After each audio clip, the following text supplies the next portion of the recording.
諦めないで頑張った犬のきなこに警察が賞状を贈る。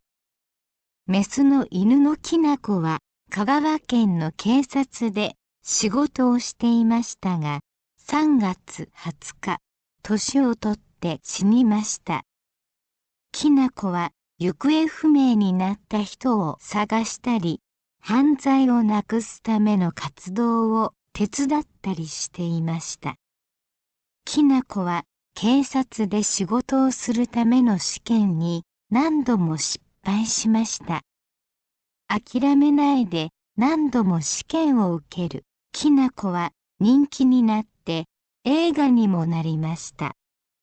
香川県の警察は6日、きなこに感謝して賞状を贈りました。